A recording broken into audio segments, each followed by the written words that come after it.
What's up, family? It's your man Jeff Kilgore back again. You already know, bag of goodies, business, mind, all intertwined. And today we're going to show you exactly what are paradigms and how can we shift them. You ready? Come on, let's go.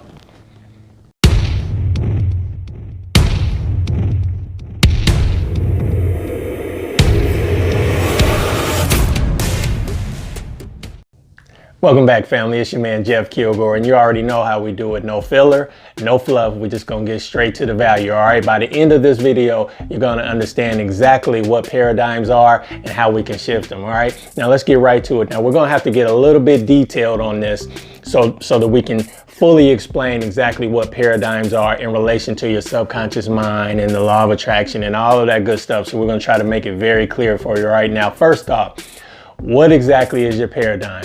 Well, to understand what your paradigm is, you're going to have to understand exactly what a few other things are. First of all, your mind in general. We have our conscious mind. We have our subconscious mind. If you're new to this channel, you may want to check out a video I made, 5 ways to reprogram your subconscious mind.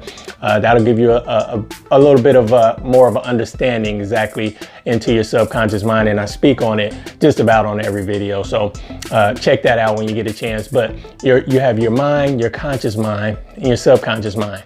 Now, your conscious mind, this is what you use every day, all day.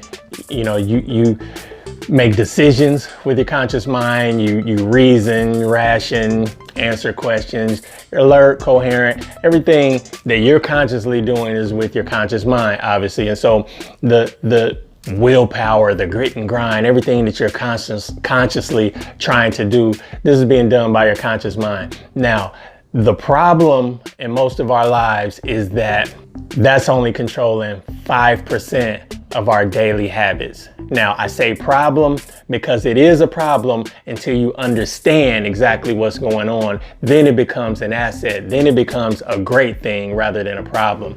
So if your conscious mind is only controlling 5% of your daily habits, this is every day, everything that you do all day, you're only really controlling 5% of that.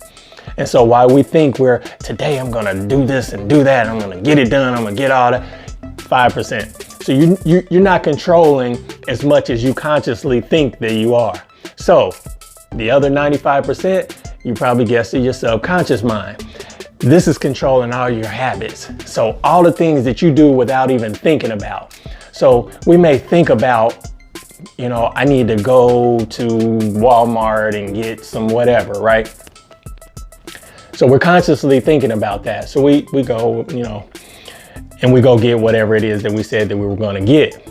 However, when you walked out to your car, did you have to think about putting one foot in front of the other, keeping your balance, not falling over, making sure that you don't step on your shoes, step on your own toes? Did you have to think about that?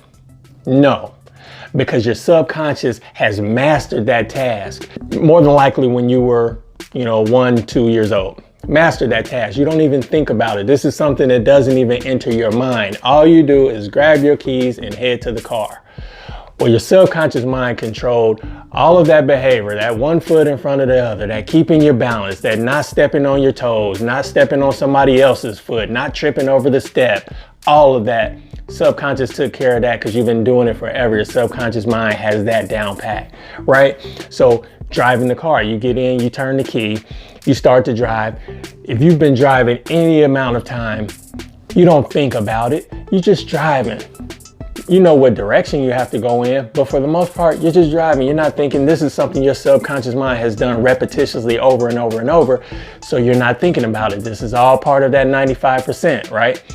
So now we understand that we have our conscious mind and our subconscious. Our conscious mind is really only controlling 5% of what we do every day, and our subconscious mind is running the show on everything else, right? So now that we understand that, now in relation to paradigms along with your subconscious mind, if your subconscious mind is controlling 95%, right? This is in correlation with your paradigm. Now your paradigm is a multitude of habits. It's a mental program that controls almost all of your habitual behavior. And this is the thing, almost all of our behavior is habitual. So basically what I just said is your paradigm is primarily controlling all of your behavior.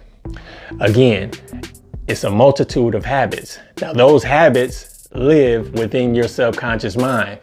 Your subconscious mind is filled with beliefs, whether they be positive beliefs or limiting beliefs.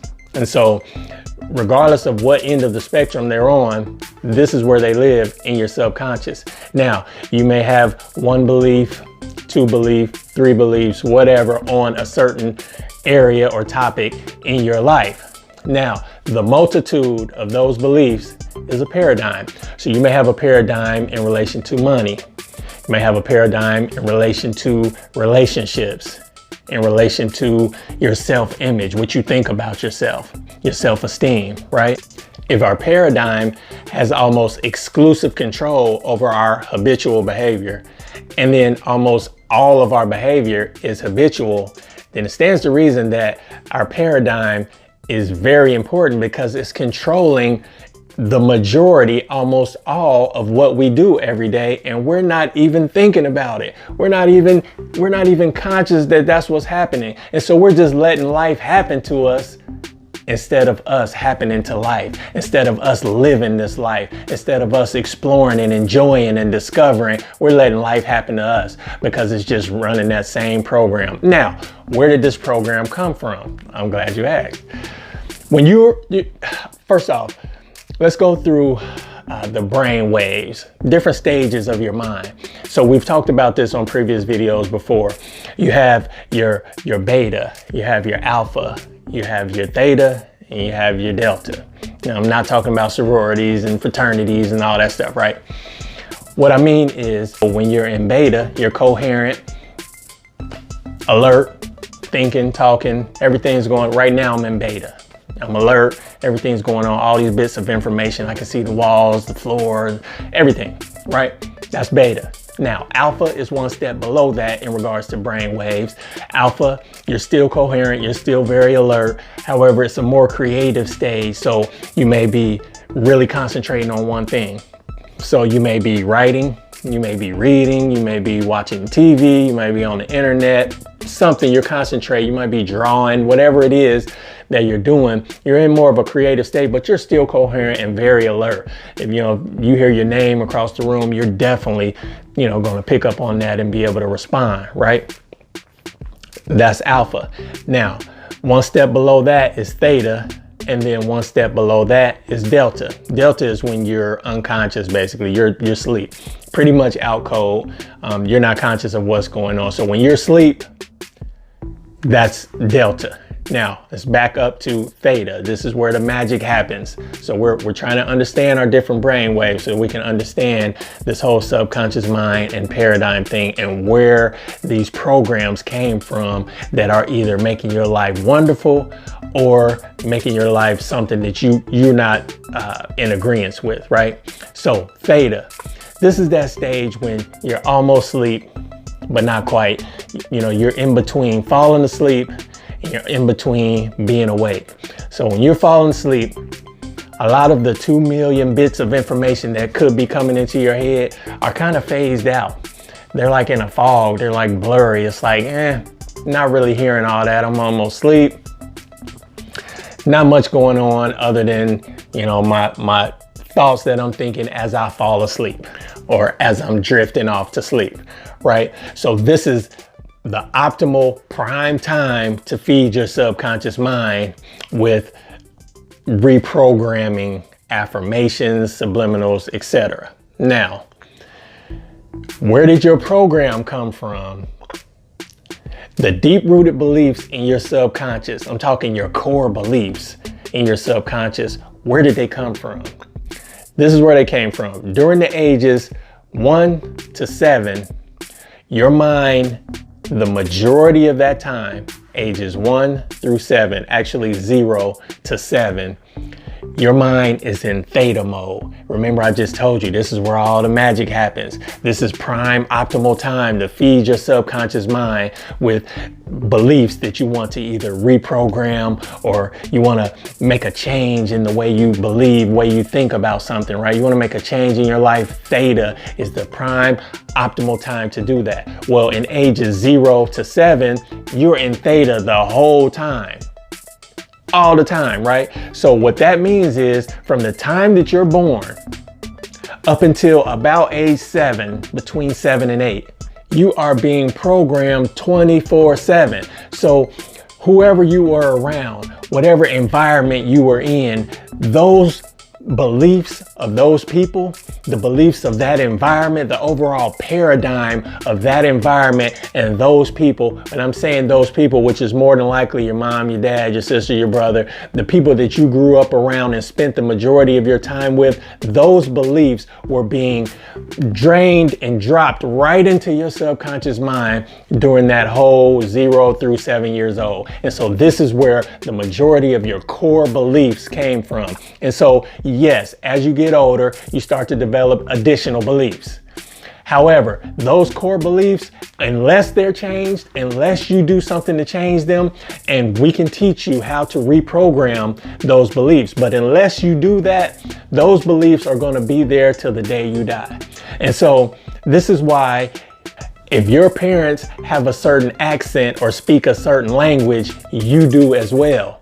Not because you decided that you wanted to, it's because that's the environment that you were in. And so you picked up on that. And from the ages 0 to 7, you really didn't have a choice. Your subconscious mind is absorbing everything. And this is why you have certain beliefs that you have. If your parents like certain sports teams, you probably like those same sports teams. If your parents feel a certain way about a certain genre of music, let's say they're jazz lovers, you're probably gonna love jazz as well, because they put that into you most of the time, not knowingly.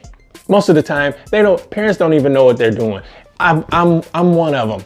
You know, once I realize, I immediately start to go to my children like, hey, you know, I'm trying to undo some of the stuff that I realized that I've done, right? So don't beat yourself up, or don't beat your parents up. They were doing the best that they could. They were doing what they knew how to do. And to be quite fair, the beliefs that they were instilling in you, more than likely, those same beliefs were instilled in them by their parents, by their elders, their aunts, uncles, the people that they were around in their environment, right? So our job right now is while you're recognizing it, now that you know, now it's time to change it, right? So we just want to get a clear understanding of what your paradigm is. So those things that were dropped into your subconscious mind during those ages of 0 to 7, those are the core beliefs that are probably still there. So if you feel like money is evil, that was probably dropped into your subconscious a long time ago. Now, your parents probably didn't say, hey, little Johnny or little Sarah or little Keisha, money is evil. They probably didn't say that, but they probably said things like, money don't grow on trees. What you think I'm Rockefeller, or you got some McDonald's money? That was always a good one. But they probably didn't say, you know, per se that money is evil. But now you have a limited belief in regards to money because of the things that were said to you and the actions that they may have always said, no, we can't afford that. We can't get that. We can only get this one because we can't afford that. And so you started to have those limiting beliefs. It's like, oh, we can only afford certain things.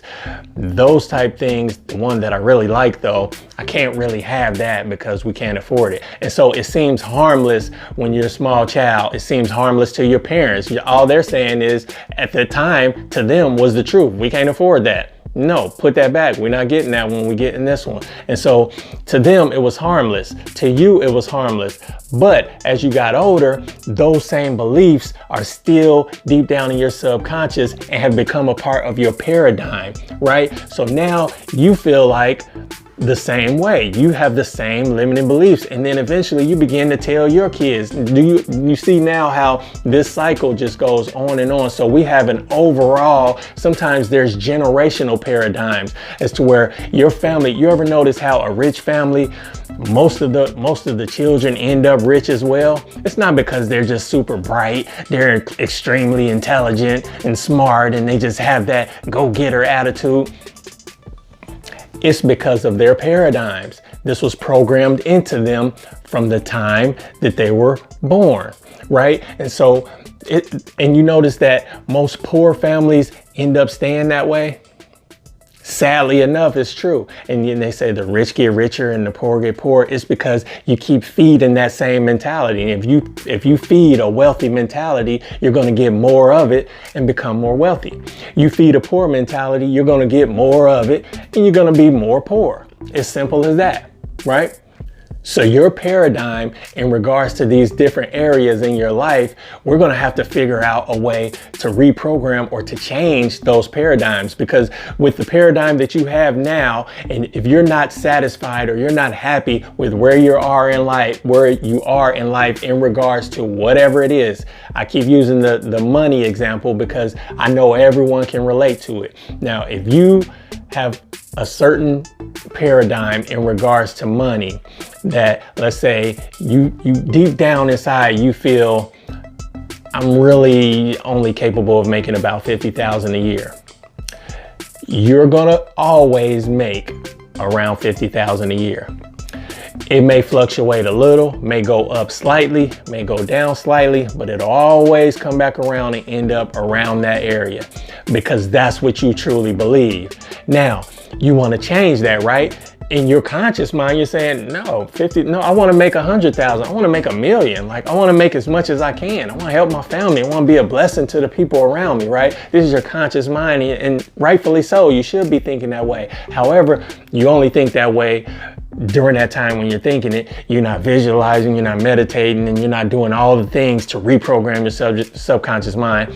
And as I said, I have previous videos. We can show you exactly how to do that. But what you want to do is figure out how to change that, right? And this is exactly why I'm here. We want to help you do that, right? So any idea that goes against your paradigm, goes against those limiting beliefs that's deep down in your subconscious mind, any idea that you have that you come up with, starting that business, or, the fact that you want to make a certain amount per month, you want to meet your soulmate, you're going to get married, you're going to have a family, all that stuff that may go against what's in your paradigm, that's going to make you extremely uncomfortable if you introduce that basically to yourself.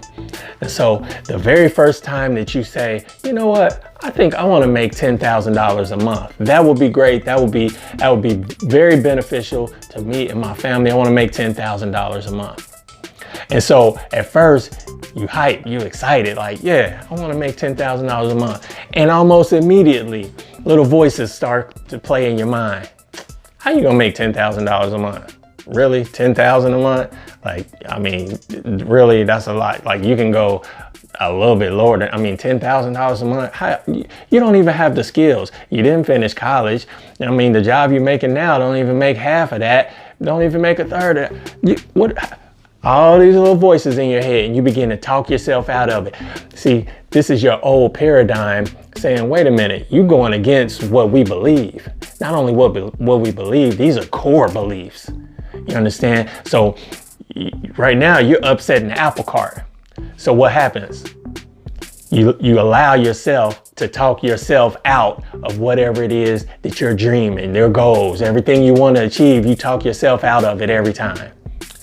And then you start to procrastinate. You start to put it off. Well, you know what? I'm going to do that. I'm going to open this business. I'm going to make $10,000 just as soon as I get myself together and I save up X amount of dollars.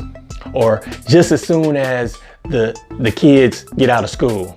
Well, I'm going to start this just as soon as after this year, my New Year's resolution, this is what I'm on at the end. New Year's resolution, I'm going to do at the end. It never works.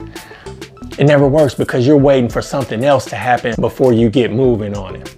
See, when you have an idea that's going against your core beliefs, that's going against your paradigm, you're going to have to act right now. Right now, before you get a chance to talk yourself out of it. So when you get that idea in your head, you do something to make that happen right now. And it doesn't have to be major. More than likely, it can't be major. You just got the idea a few seconds ago, right? But you can send an email to somebody. You can make a post about it. Put yourself out there. Make yourself be, give yourself some accountability. Once you put it out there, I'm going to do X, Y, Z. Oh man, now it's on the internet. Everybody saw that. As a sense of accountability. But there's also a sense of pride. What the heck did I do? Man, did I really just say that? I just did. I said that. But you know what happens? The wheels are in motion now. Now you have something, you have action to go along with that idea. See, the idea is great, but if you didn't make a decision and you didn't put that action with it, it's not going anywhere. Your paradigm, again, like I said, 95% of your everyday habits is strong enough to completely shut you down if all you're sitting there doing is having these ideas. You're gonna have to put some action with it. This is how you change your paradigm. You're gonna have to have some repetition of action. This could be affirmations. This is your subliminals. These are habits that you do every day, that you write it down. Make sure you have a task list every day. I want to make sure that I do this every day. Something that is a step in the direction towards your goals. This is how you change your paradigm. There are several ways to change your paradigm, but repetition is involved in almost every one of them. It's always going to be repetition. You're going to have to do this over and over. You're going to have to read certain books over and over. A certain chapter that resonates with you, you're going to have to read it over and over. Your affirmations, you may have to say them 1,000 times a day. You might have to write it 1,000 times a day. You may have to visualize a certain scenario in your head hundreds of times a day. You may have to, these are things that are uncomfortable that you're not used to, but you're going to have to do it if you want to change your paradigm. And if you change your paradigm, you change your life, because you change your paradigm, you change your daily habits. Your daily habits are responsible for your results in life. What you do every day is the reason that you are in the spot that you're in right now. So changing your everyday habits will ultimately change your life. And a lot of times it can do it quickly, because we don't realize the little things that we do all day, every day is what's shaping where we are in life, what status we are, our relationship status. It's shaping everything that goes on in our life. And so once we recognize exactly what a paradigm is and what it's made up of, which is those habits, the habitual behavior, and once we get a grasp on that, then we can understand it and recognize how to change it. And if we can change our paradigm, we can change our life. Did you get any value out of that? I hope you did. And you know how I say, if you liked it, squeeze that like button, like, comment, subscribe, share, all that good stuff. And hey, if you still rocking with me at this point, you already know I appreciate you. Let's go.